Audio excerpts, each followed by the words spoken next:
We are live and loaded for the granddaddy of them all for this week. It's the Cardboard Critics Sports Card Podcast, where we go over our personal investment cards of the week. On this week's episode, we have a couple for you in continuation of our MLB offseason special. Thanks for joining us. I'm Mr. Hollywood. That's Joe Nasty to my right, your left. And we've got a couple high upside cards of proven MLB talent for you today, along with a discussion of prospecting versus, as I said earlier, proven MLB talent to have with you all.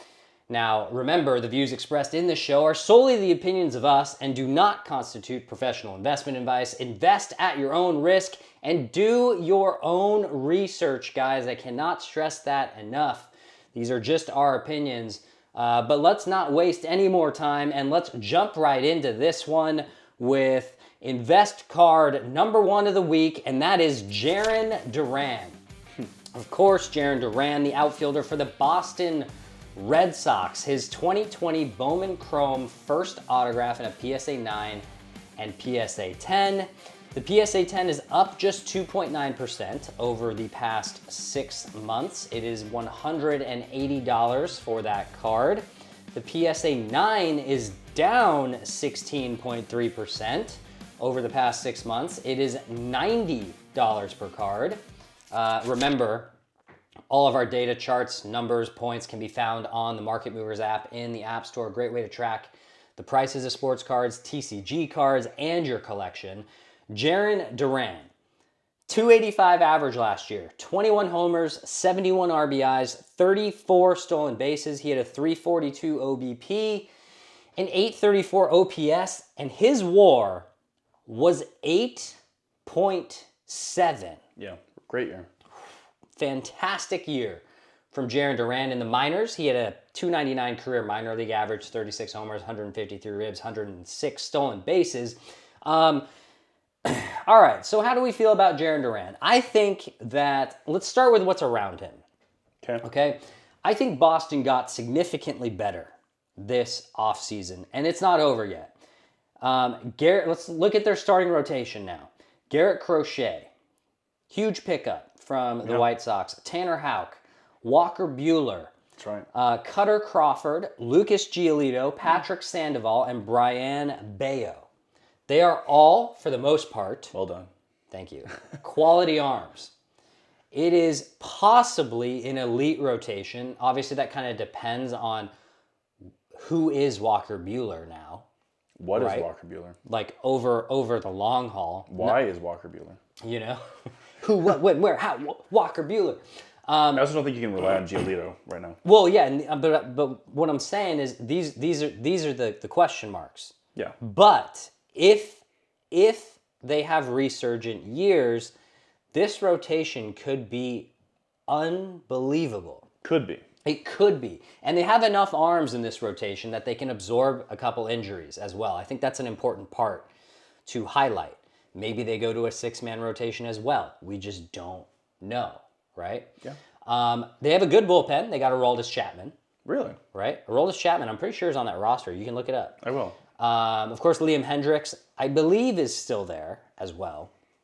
But maybe, I don't know. Maybe look him up. I will. They do have high upside position players that are developing. Of course, I'm talking about Sedan, Rafaela, Von Grissom, Tristan Casas, Wilyer Abreu, Duran, obviously. And they do have a perennial all-star anchoring that lineup in Rafael Devers. Yes. I think the Red Sox could I don't know if it's quiet. I don't think you can do anything quietly in Boston, but... especially talk. Yeah. But I think the Red Sox could actually turn some heads this year. Yeah. I mean, I think the major question mark is going to be that rotation. Garrett Crochet, never thrown a full load season, right? A reliever turned starter. Yes. Buehler, Giolito needing comeback years. But when we talk Jiren Duran, the only glaring issue for me with Jiren Duran is that he strikes out. And he strikes out a lot. Yeah. To the tune of 160 times last year, to be exact. But But he still has a career average of 272, and he hit 285 last year while striking out 160 times. Yeah. Which many would consider in this day and age, hitting 270 to 285, you're a contact hitter. You're basically Tony Gwynn. Yeah, exactly. You're basically like an on-base machine, right? Yeah. It's kind of funny. Jiren Duran's one of the best defenders in baseball. Yes. But he's basically a less patient version of Corbin Carroll at the plate, right? Mm-hmm. So Duran chases more. He does have a way better arm than Corbin Carroll. We'll show that to you guys in a second. But that's why Duran is priced at $180 for his PSA 10, while Corbin's at $300 for his PSA 10 first Bowman autograph. But that being said, there are very, very few players in this league who combine speed, power, average, and defense. There's very few. You mean a 5-tool player? Yes. Okay. Yeah. Well, contact. Yeah. He does strike out a lot, right? And Jiren Duran's one of them. He's flat out, he's one of them. And an 8.7 WAR, I'm sorry, that's MVP type WAR before Judge and Ohtani started playing like they were in a video game and making like 10 plus WAR seem like, oh yeah, we're just gonna go out there and have like 12 WAR this year. Or a lot of his WAR comes from his defense as well. Yeah, it does. Exponentially better. But if Jiren Duran puts together less chase and cuts down even like 20 to 30 strikeouts, say he's at 130 to 140 strikeouts a year, sure, then flat out, Duran's a hobby darling. He's not a $180 PSA 10 first Bowman. Just as Corbin Carroll should not be a $300. I could easily see both of these guys push doubling at some point next season, right? Like, look at Jiren Duran's baseball savant statistics. I mean, it doesn't get more elite, really, fielding-wise and running-wise. 95th percentile range, 87th percentile arm value, 75th percentile arm strength, 96th percentile sprint speed. And I mean, his batting is, for how much he strikes out, I don't know how the heck this guy hits 285, but he does. Yeah. Like, he's flat out not a $180 player for this type of card. And Jiren Duran, by the way, you don't even have to be getting the base Bowman first. Like, his first Bowman blue refractor, numbered to 150 in raw condition, granted, is $133. Mm-hmm. His refractor to 499 in a PSA 10 is $240. His orange shimmer to 25 in a PSA 9 sold for $228 just 4 months ago. You can find a lot of value across all the different parallels for Jiren Duran. Yeah. He does have a potty mouth, though. Yeah, he does. He did have to miss a couple of games for his he does. His nasty language. He does. But it's kind of crazy to think about that we're talking about a guy, tough to say is undervalued at $180, but I think he's kind of an underrated superstar. But again, I don't really troll the Red Sox message boards for my own health. But like, I would say he's probably an underrated superstar. And that's all before you mention the fact that he was the All-Star Game MVP. So it's kind of weird to think about. He actually played infield in college at Long Beach State, which is an infielder powerhouse. Evan Longoria, Troy Tulowitzki, other guys that are now escaping my mind. But if you look at the infielders that have come out of the Dirtbag Central, it's quite the place. And you see in the way he plays the game that he still has those infielder tendencies or those traits. His very quick hands, the way he uses his excellent feet in the outfield, a really good throwing arm. He had, I have it right here, he had an insane June where he hit 360 with 7 homers and had basically 2 bad periods in the season. If he levels out those dips, which will happen, like you're not going to have an excellent all season, like in the course of 162, you're going to have dips. Right. It's just, and you hear this on TV all the time, especially for us here.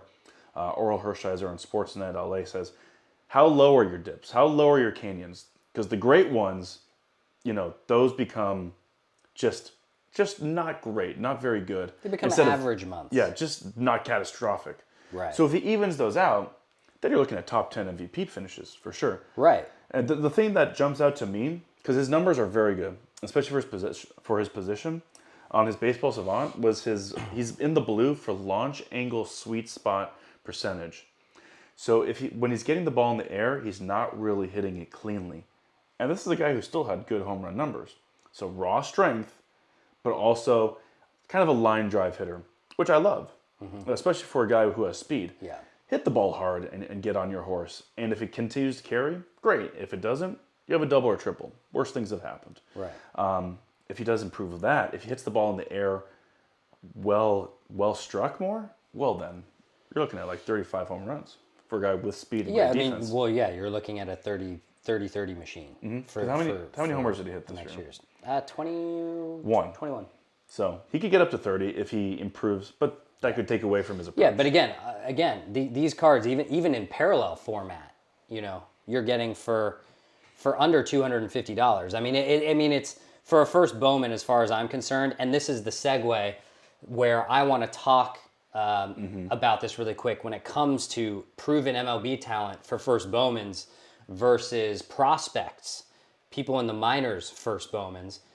And I think you just have to be so careful with it. It is so risky, in my opinion, to prospect in baseball. I think it's one of the riskiest investments in all of sports cards.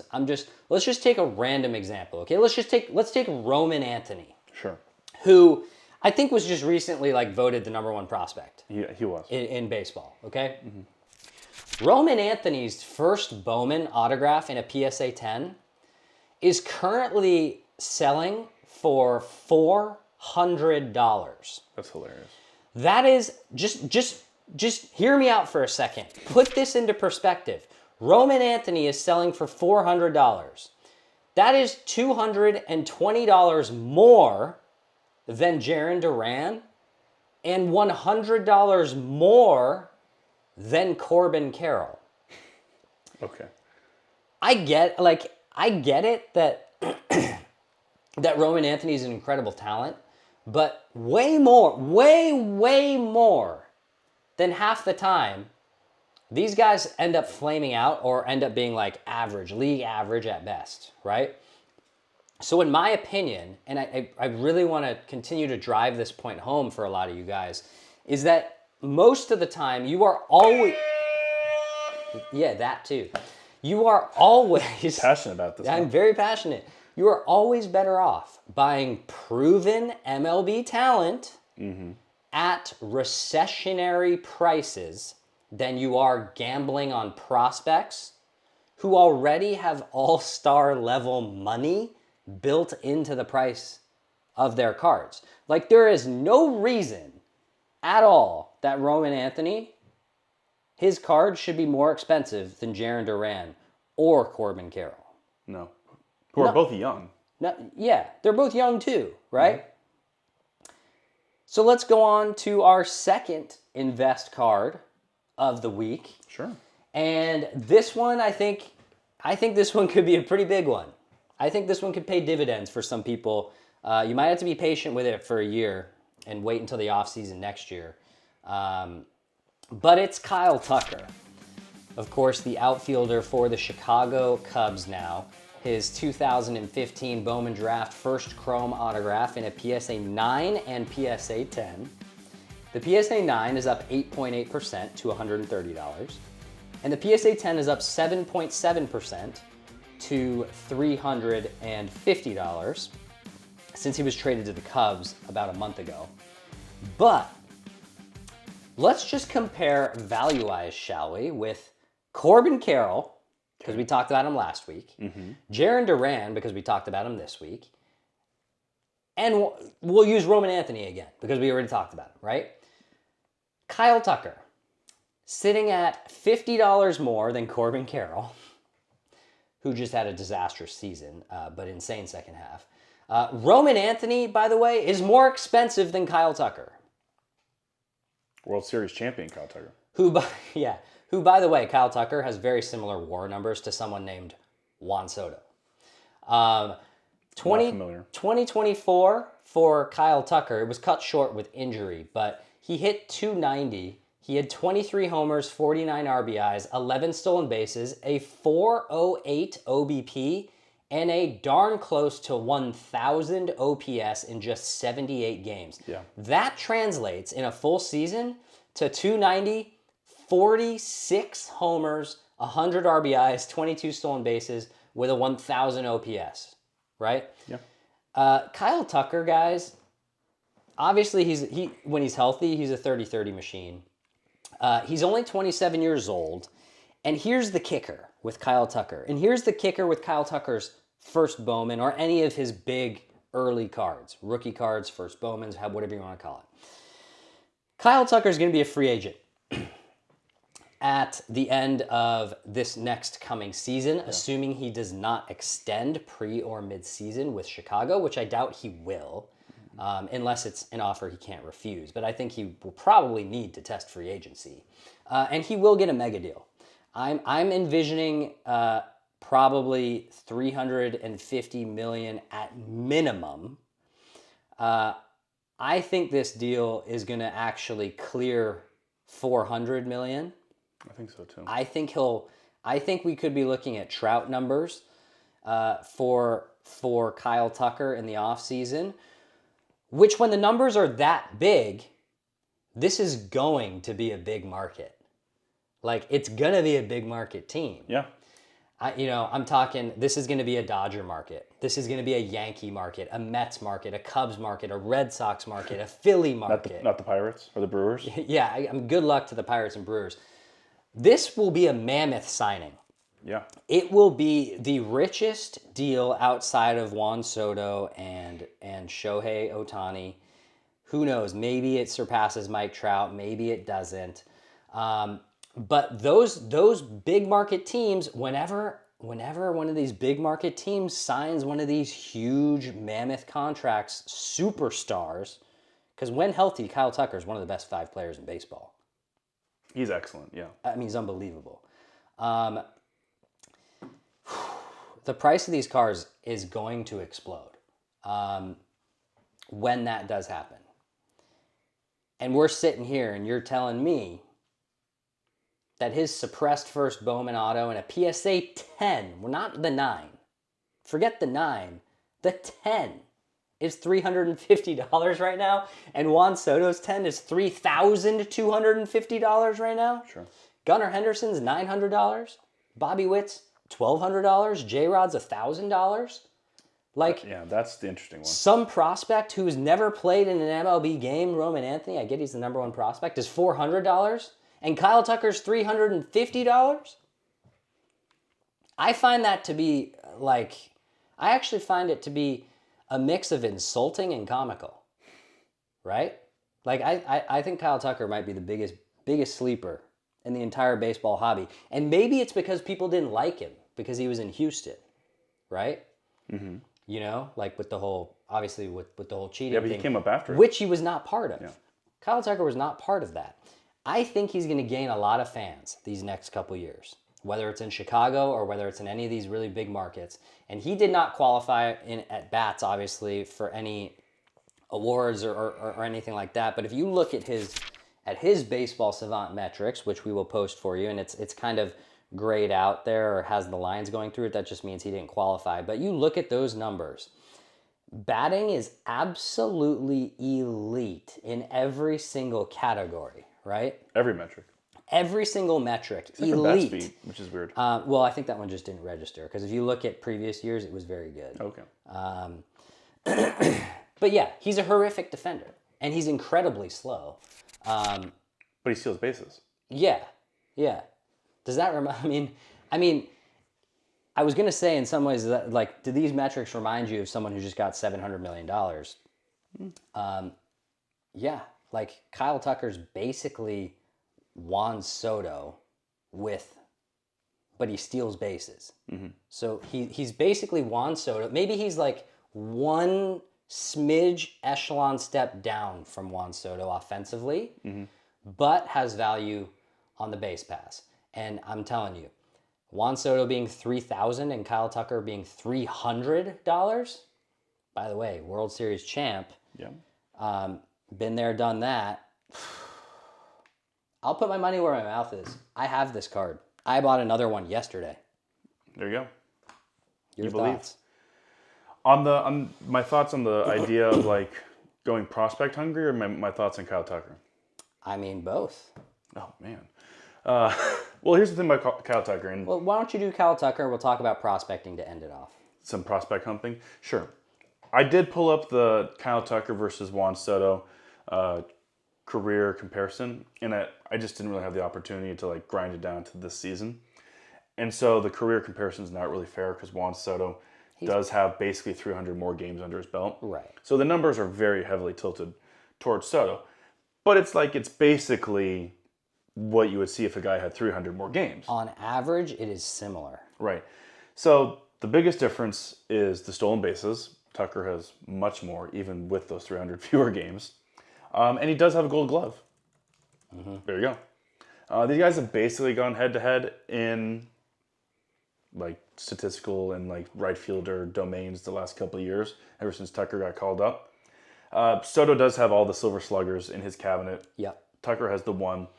Soto does have all-star games and batting titles. So like, it's just really tough to compare a guy who has all those games. I think Kyle Tucker is a really, really good player. I'm going to sort of retouch on something you noted with the Cubs. And this is probably the time to get in on Tucker right now. Like right now as we're speaking. Because if you just Google the name Kyle Tucker, every article that pops up is about how the Cubs are once again acting like a small market team when they're the freaking Chicago Cubs. And they are going to arbitration with Kyle Tucker and not doing an extension. They failed to hammer out a long-term deal with this guy.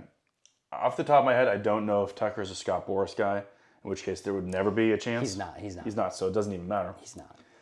But what that means is he's about to go into a year, an already very good player with added motivation of a potential humongous contract at the end of the road. This is, if anything, you can sell it at the end of the year. I don't really care. This is the year to get in on Kyle Tucker because it is a prove it, walk year. And he's proven so much already. Mm-hmm. The stolen bases, the homers are there. You know what's weird? The numbers don't, but he's actually probably better. But with the batting stance, do you know who he reminded me of, like right off the bat, when he first broke into the league? A sweet swinging, like upright lefty, white guy. He kind of reminded me of Sean Green, his hitting style. Okay. The athleticism. A little more upright. A little bit. Sean's a little more upright. And Tucker probably is just a better player. But how sick is it that Tucker also used no batting gloves? Oh, yeah. For so long. What a legend. So sick. So, yeah. There's not much more to say than he's actually probably more of a even more underrated superstar than Jiren Duran because he's so quiet and people hate Houston. But let's be honest, behind Yordan Alvarez, is it safe to say this has been the second best hitter for that Houston team over the last 3 to 4 years? I mean, easily. Yeah. I mean, if he plays a full season, I mean, you could argue that as a hitter, he has similar value. I mean, obviously, Yordan has more power. No, I think Yordan's a better hitter, but like we're talking over, say, Altuve, and then they had Brantley there for a couple Yeah, I think Tucker for sure is better than Altuve now. Yeah. For sure. And then Bregman. And well. Bregman. Yeah. And Bregman. So right? This was the best player or the second best player on a team that won the World Series. Right. And he's 27 years old. Mm-hmm. And prime of his career. And in the I mean, we probably haven't seen the prime of his career. Oh, I'm saying he's heading into it, yeah. Heading into it, yeah. But we're gonna finish on the whole prospecting thing because I think it's really important, guys, and I really think it cannot be stressed enough about prospecting in baseball. Like, you have to be so careful, and a lot of the time, it isn't about hitting the 10x, buying, Bobby Witt Jr. for $50 or $100 at the very beginning before before he's taken a single at bat in the minor leagues, right? We talked about this like with Drew Jones the other year, and everyone was going crazy for Drew Jones cards, and literally like had less than 50 at bats or something in his first year, right? Yeah. Because at the end of the day, for every one Bobby Witt Jr. first Bowman autograph, there are like going to be 250, 300 other first Bowman autographs in the same set that are going to be total trash or total flops, right? Like 95% plus of these cards are going to be flops. And so, again, find suppressed, proven MLB level talent, buy in the offseason, like now. This is the middle of the offseason right now, and hold for much higher probability of profit. Like, if you're just trying to flip cards, right? If you're just trying to flip cards, right? If you just collect to collect, then do whatever you want. You can do whatever you want, buy at whatever prices you want if you don't care. But I'm telling you, stop trying to hit home runs and hit singles. Very high-end prospect prices rarely make any sense. If you ask me, I am taking Kyle Tucker, Corbin Carroll, Jiren Duran.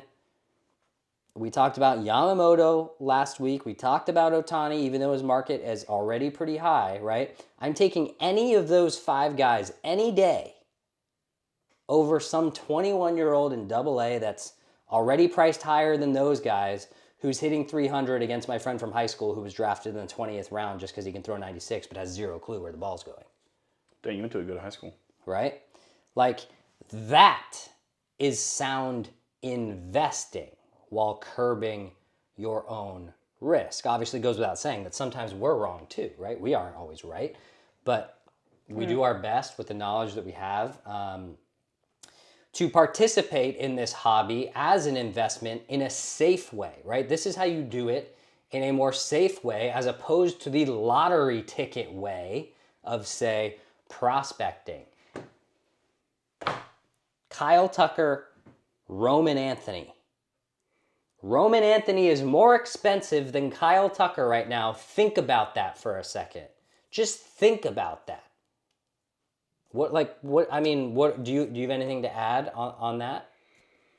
I'll just speak from like the pipeline that we're most familiar with, because as we were growing up, or not even growing up, as we were young adults, it was Urias, Bellinger, Seager, and guys like Walker Buehler, and they all hit for the most part. Yeah, they did. Not all of them still in the organization anymore for various reasons, but for every one of those guys, the can't miss kids, they probably would have taken Corey Seager cards at that point, at least when he was in AA.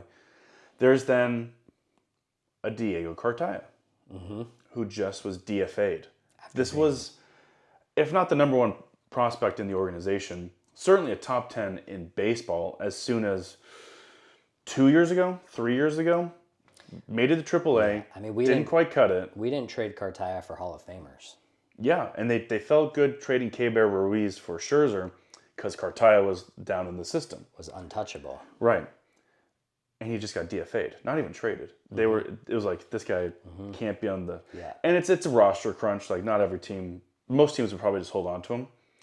But that's the danger. There's a great picture right now at the Futures game that was here in Los Angeles a few years ago. A picture of Bobby Miller, Diego Cartaya, and Miguel Vargas. Miguel Vargas' bat wasn't fast enough and didn't have a position.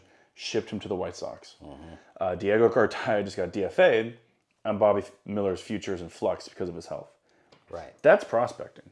Right. As opposed to, we haven't seen this many young, really good, like superstar level players. Probably, that's probably hyperbole. Yeah. But you know what I mean. There's always a groundswell of really good young players that if you just peep your ear to the floor, you'll find them before it really explodes. Guys like Jiren Duran, who made an all-star game, and Kyle Tucker 3 years ago was already a superstar. Yeah, but here's the thing. Like, they come up to the MLB, even if they perform well, after the first season, that's not the shiny new toy anymore, and the prices come down. So that sounds like a societal issue. So look, I mean, at the end of the day, I can go to sleep at night being okay with the fact that I bought a Kyle Tucker first Bowman autograph for $130 in a PSA 9. And if he doesn't have a good year and that card goes down to, say, $100 or $90, at least I can put my head on that pillow and say, you know what? I invested in a guy who has shown me 4 out of the last 5 years facing MLB level talent, who has won a World Series, who has put up numbers similar to Juan Soto. I can be okay with the fact that he had a down year and that card didn't do well, but I don't know like how many times you can stomach throwing $400 or $1,000 into like a parallel of one of these guys that has never even faced a major league pitcher, who ends up coming up and ends up busting, right? And you lose thousands of dollars or hundreds of dollars like that. And it wasn't because like, I wouldn't even say it's because you're wrong. It's just because you like, the risk was so unbelievably irresponsible, right? Because you just have no idea what these guys are going to get into once they get to the majors, until they get to the majors, right? You can guess as much as you want, but unless you're like, even the scouts get it wrong 95% of the time, right? That's why 95% of the players fail. Sure. So, in my opinion, I think you need to look more at distressed level MLB talent that is doing very well. I think the fact that Topps is getting the license as well to the other sports is going to be big, because I think, as a lot of other channels have alluded to, I think we will start to see Topps flagship RPAs start to do better. We'll start to see base rookie cards do better as we do shift away from the first Bowmans to cards like the debut patch and RPAs, things like that. But that'll wrap things up for us on this week's episode of the Cardboard Critics Sports Card Invest Show. We thank you for joining us. If you enjoyed or got value out of the episode, don't forget to subscribe to the channel and hit the notification bell, drop a like and a comment down below. We do respond most of the time. Sometimes. Except to people who are rude. But I still respond to those people, and I try to be nice about it. But sometimes it's just... You sound like middle finger emojis. Just like comical. No, I don't do that. We don't stoop to that level. But thanks for joining us today. Stay safe and stay savvy. Mr. Hollywood, Joe Nasty.